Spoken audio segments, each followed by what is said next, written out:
Hello, race fans, and welcome to the 2023 Maine State Championships presented by High Roller Lobster Company, elevated by none other than Thoughtspace.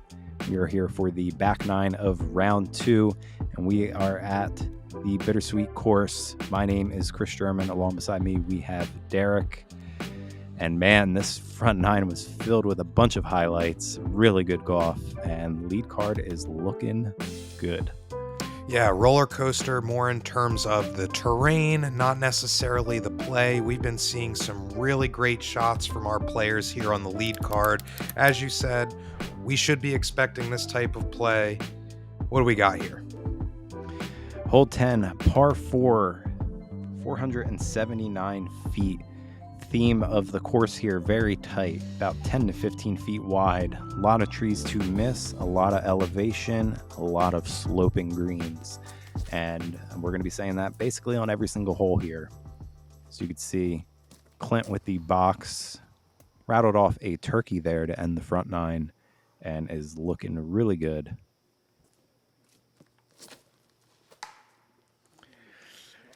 And that's not it. As soon as I say that, first available is found.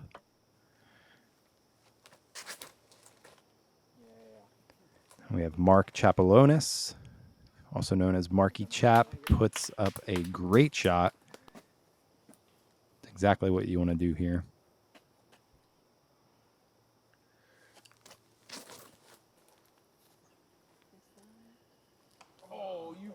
James Proctor, no stranger to our coverage, gets a tough kick there to the left. He should be able to get up and down based on where that was landing. Same tree as Clint. Yeah, that is the second miscue in a row from Paul. As we saw in the front nine, he threw early and low and was actually CTP. He's got a lot more work here. Yeah, didn't quite get as lucky this time around. Clint catching that last tree that had a really good angle to it. And I'd say based off of the miscue we saw from Paul, he did get a good reaction, so to speak. Gave himself a better angle. That is a great shot from Paul, biting off a lot of the fairway.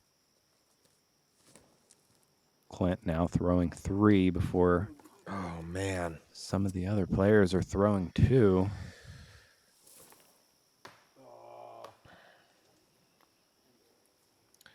Seems to be a lumberjack hole, Chris. Yeah, I think so.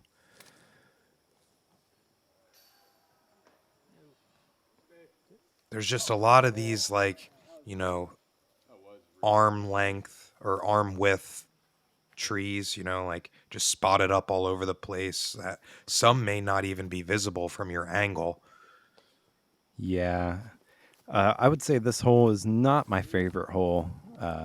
Not really a well-defined fairway here on this second shot compared to some of the other ones where we're seeing really tight technical shots. I think this one just gives a little too much. It's a little, I was just going to say poke and hope for sure. And if you see here, it's riddled with the mud. So just traversing it. It's probably very dangerous. I know Especially when you have a camera in your hands. Yeah, I know I was taking it very lightly as we see Marky Chap almost fall himself. Yeah, that was his birdie look. James able to get the par putt in. Doesn't even want to walk to get it out. Right. His buddies are going to help him out. Paul being a good sport. It's not like round one where he took James's putter and then putted it in using his putter, because that would have been pretty funny. But I guess it would have had to been a Discmania putter, huh?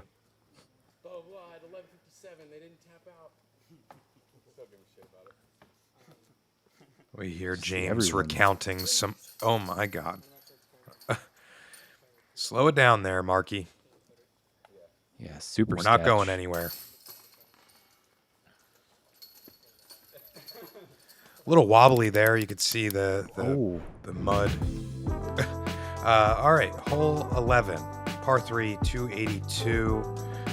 Some undulating hills yet again. You're going to be starting a little bit on the top of the hill, slopes down, and then back up again. So really, you're just going to want to throw standard hyzer all the way so that it blasts over that valley, as we see Marky Wow. do. Lucky to catch those trees there at the end, as that is a very steep drop off to the right and behind the basket. James going high hyzer. A little too high.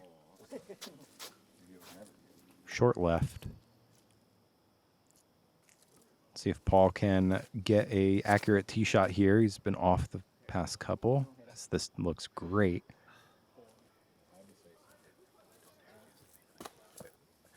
Yeah, if that started, tree, but yeah, if that started fading just a tad early, he'd have been in the money. yeah, should still be able to have a look for birdie. Should be about circle's edge. Because this has a little more height, a little more glide, and is bye-bye. That is gone. Well, I guess he must have rolled away after his shot. And there's another roll away. I was going to say Paul was definitely closer than that. And another bad reaction.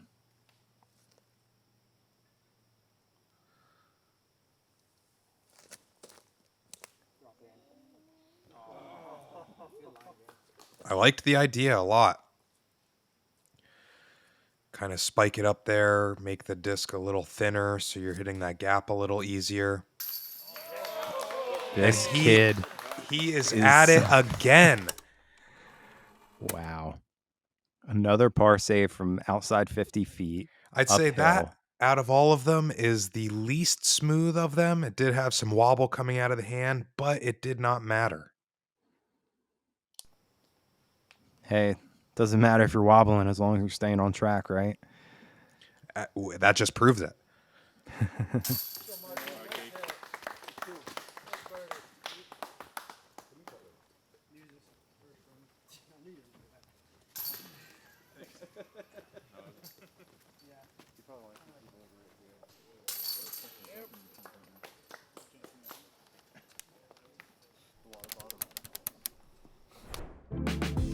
We're going to move into hole 12, 185 feet. Do not let that deter you from this hole, because this hole is very uphill, playing well over that.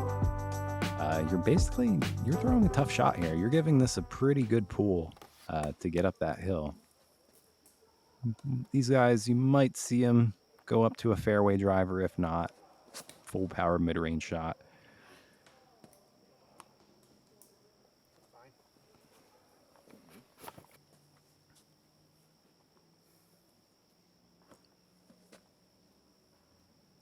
Mark just fell early.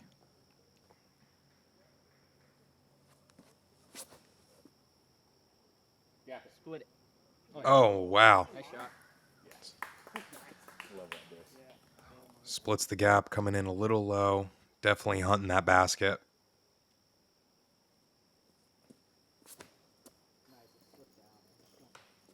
Oh. You hear James go, you'll make that from there.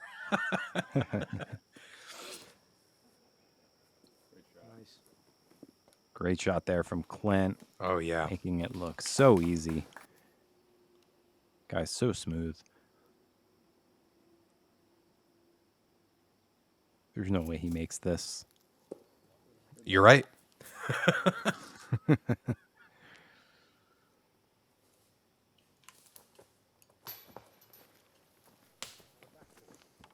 Good bid there from Mark.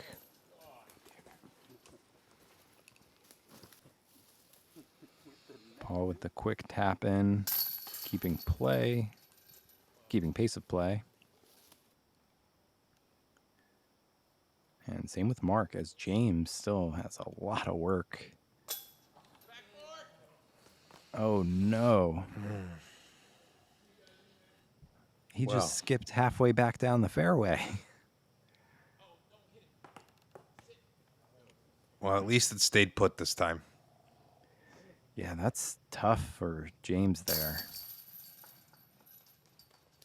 To have such a good drive and then three-putt that is tough. And that's not the first three-putt we've seen from James this weekend.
Hole 13, par 3, coming in at 234 feet, pretty much downhill most of the way.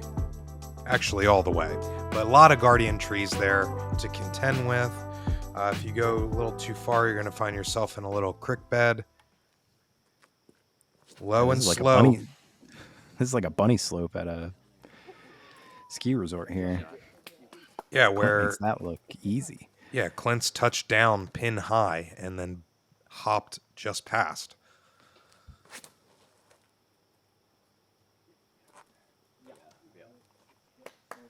Mark. Very similar there. Another Paul forehand from Paul. has definitely slowed down a little bit. Been sitting at 5 under for a little bit. He has been scrambling getting these pars. Not really any ground play for him, so he's going to play it right where it landed. Initially, that is. Oh, man. Oh, the late flip from James. Still inside the circle, though. And more putting woes. And this one is maybe a little blame of, that he's throwing towards the lean of the basket. As you can see here, this is not a permanent pin. This does have a base, so but same basket that everyone else is playing on. Yeah, and it looks like he's going to be losing a stroke to the card and to most of the field. 0.35 under par. 38 birdies in the field. So close to half.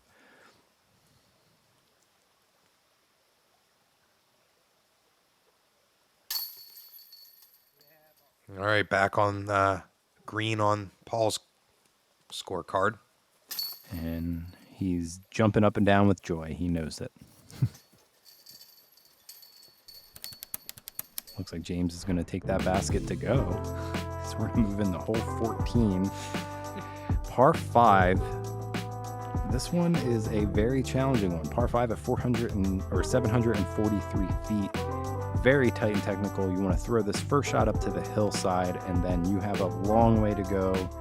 Very straight the whole way with just a slight fade to the right. True par 5 in my opinion.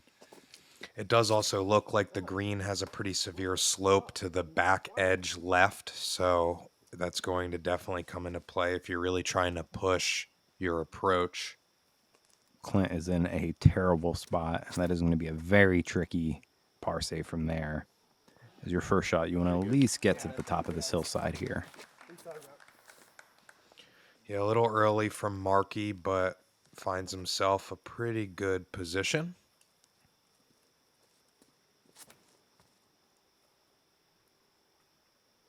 Paul getting a little creative. Nice flex forehand that needs to sit, and it does. Should be able to progress down the fairway from up there. Yeah, I like the strategy with that play. Kind of helps ensure it land a little flatter. Yeah, and because something like this could happen where you just get a little too left. We'll see if James has a good lie. Clint is just trying to get to the top of the hill at this point, and really on this third shot bite off more. I'm going to say that's to footing. Yeah, tough lie. He's going to be throwing 4, and he still has a lot of the fairway to go. This Paul just such a nice forehand shot there. So good. Some trees are going to be in the way on his third shot, but definitely a smart play from James. Yeah, and that's goes to show that flex forehand compared to just that Heiser shot. And James skipped too far left, and he has to pitch up where Paul was able to get aggressive and work down this fairway. Markey is doing the same, and he misses all those trees, stays in front of him, drops right on the fairway. Great spot.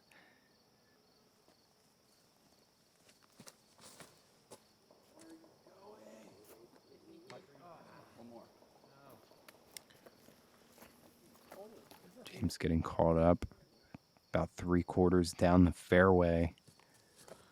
It almost seems like James is going for every goalpost option that he can. Clint throwing an absolute heater. Nice straight shot. It's a good way to save your par. As now James is the one struggling on the hole. This is a challenging turnover shot for sure. Yeah, full stretch out patent pending. I like it. Anyone's going to Sit do down. it.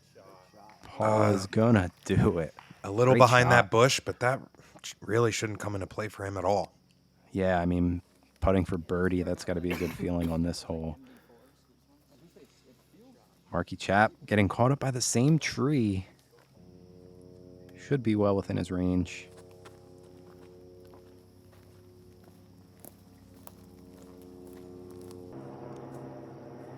James is really starting to fall off the pace here now. Coming down to the end of this round 2. Just behind it. That would have been a great par save from Clint.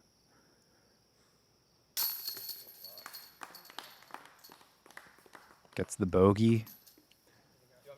I'd say for where he was off the fairway, off the first shot, that is not the worst outcome that could have happened there. He could have definitely taken a 2 or 3 over. And Paul shows us how to dissect this hole. Yeah, great first shot. Very creative. Very technical with the flex forehand. Then he has to, oh no, Mark. And that's kind of what we see when maybe you take the shot for granted, don't take your time. Got to remember, out here, folks, every shot counts, so they all deserve the same amount of focus.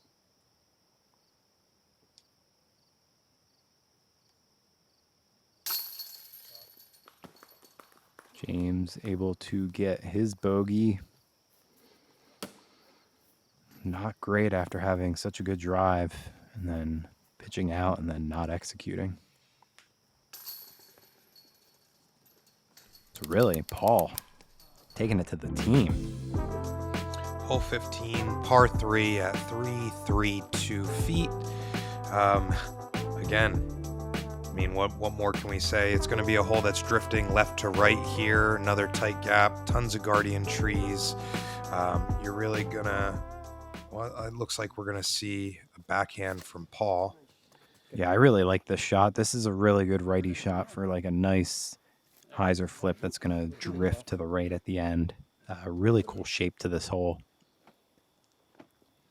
Very tight gap to hit right off the bat there. His mark is going to connect early, and we have no idea where that is. Apparently, according to his reaction, in the fairway.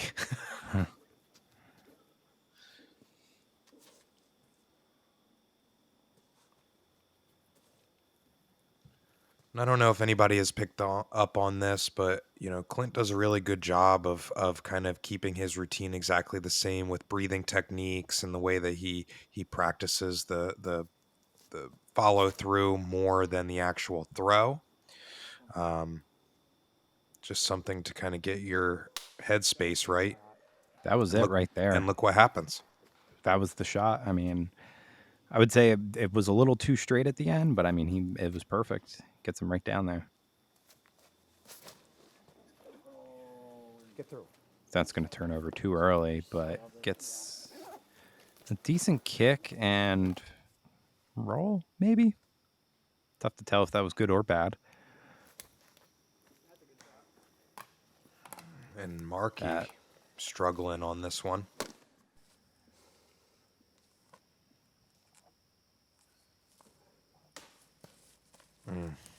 Oh, no.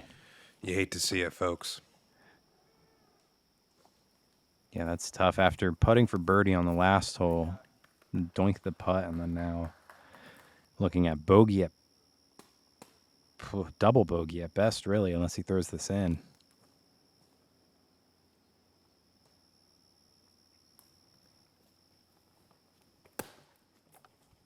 Good bid, but that's going to sting big time for Chapalonis there.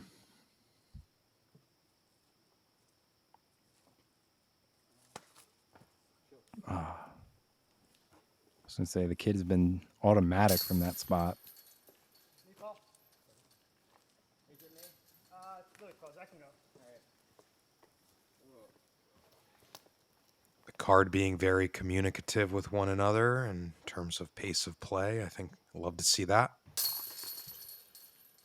I also think that Chapalonis is probably ready to leave this hole and just get a reset on 16. Yeah, double trouble never feels good. A couple bogeys starting to rack up here on this card at the end of this round.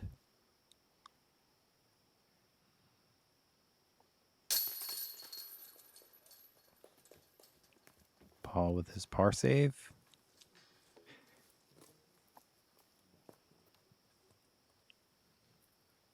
And Clint's going to get a stroke back. Keeping pace here.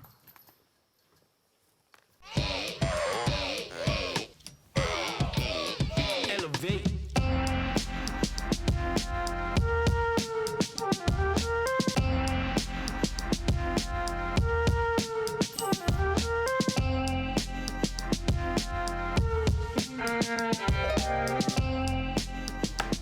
Got it.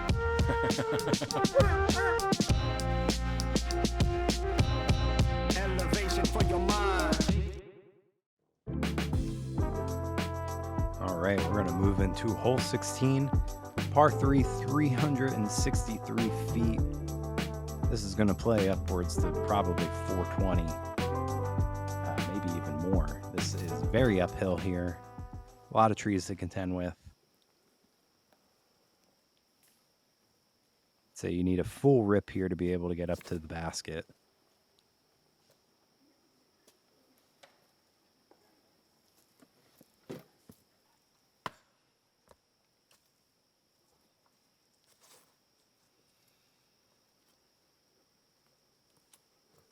Clint is not going to find that. Let's see if Paul is able to find a route down this fairway.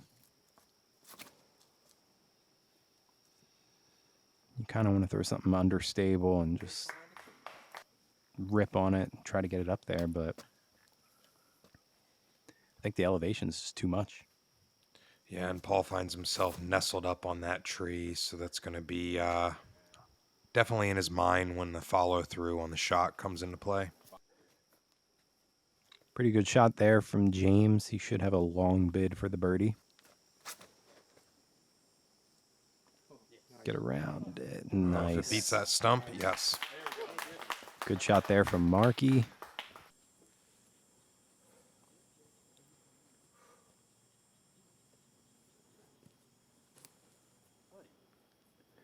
But after all that, still so much work on this hole. I mean, Clint putting himself about 20, 25 out.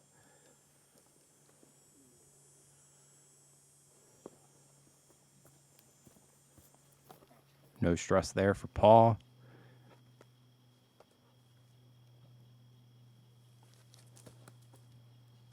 Markey outside circle 2.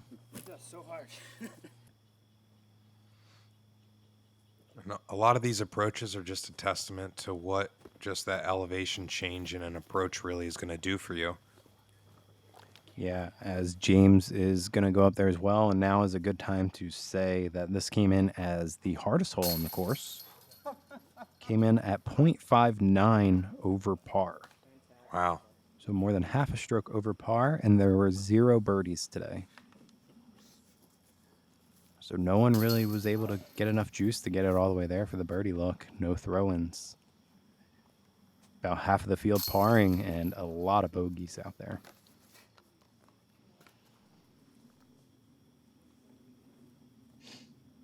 After seeing all these other holes, you wouldn't think this would be the hardest hole, but it goes to show that elevation is something else. Yeah. Hole 17, par 3, coming in at 307 feet.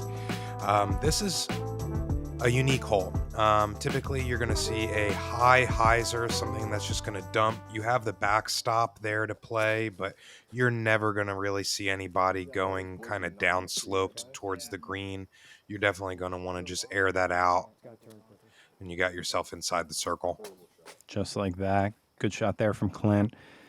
Yeah, this basket is pushed really far left, so really hard to get there with that low ceiling. This kind of reminds me of hole 9, the old hole 9 from D-Glow. Kind of just throw big hyzer over the trees. You have a nice backstop there.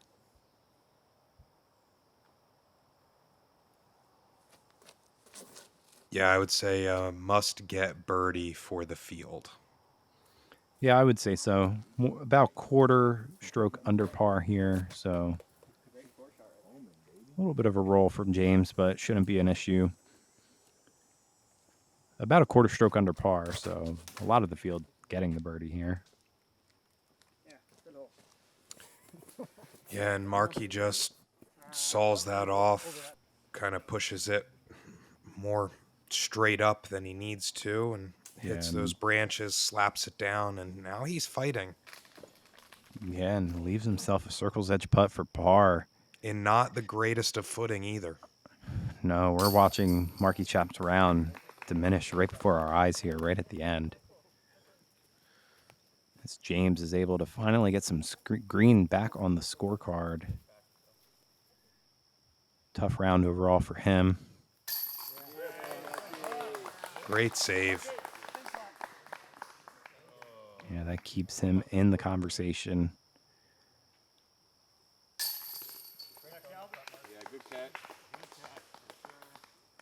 Clint is just trying to keep pace with Paul.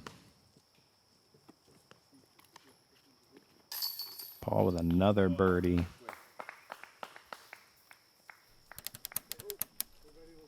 So that's going to bring us to home stretch here for round 2. Par 4, 570 feet.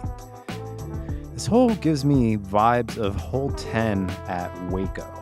Just kind of that beautiful, picturesque, straight fairway, beautiful trees on both sides. And then that basket ends you right there at the clubhouse. So good way to finish off. Yeah, I also really like this hole because it gives you variety of how you'd want to attack it. Yeah, there are a lot of different types of ways to go about this hole, but very picturesque. This type of hole I just would want to kind of lay down in the grass. I like this hole. Maybe put a hammock up. Yeah, right on those trees there.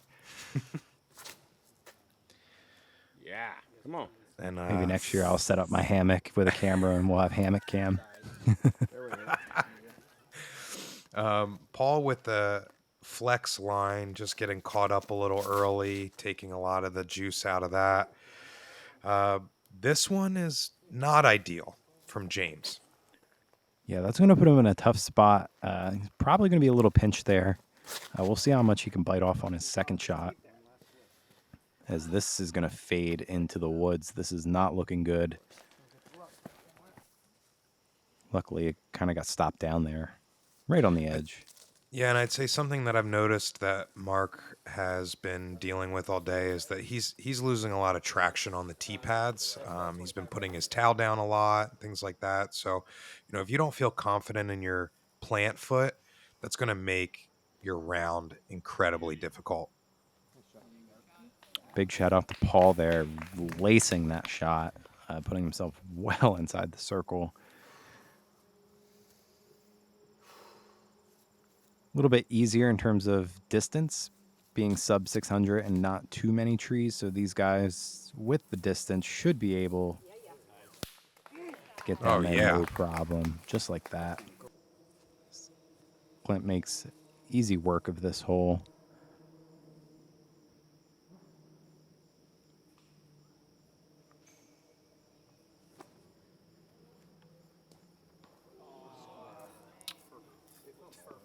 Oh, man.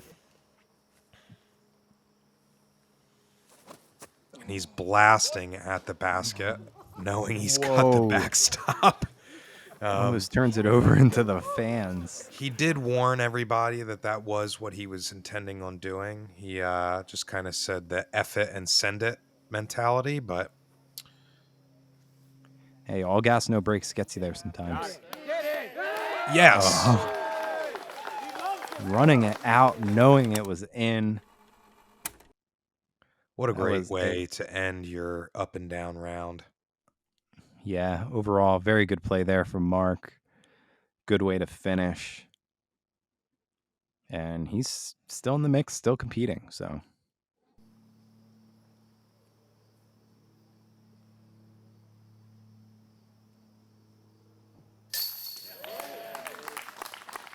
Great par save from James. Tough round overall for him with only 3 down. A couple putting woes out there. The man of the hour, though, Paul Krans. Yeah, putting on a clinic for all of us. Yeah, I was not kidding when I was talking about this guy's putting. Clint, though, with the birdie as well, only 2 strokes off of Paul's. That's going to bring us to the end of round 2. Paul Krans with the 9 down, 16 under for the tournament. Clint just a couple strokes behind him here. As we're coming down to the final round, Derek, at this leaderboard, I mean, I'm very excited to see how it plays out. Yeah, and we have a couple newcomers to the coverage for us for our round 3. So looking forward to seeing some fresh faces on Gatekeeper Media. Thanks again for everyone tuning in, and we will catch you for the round 3 action of the 2023 Maine State Championships.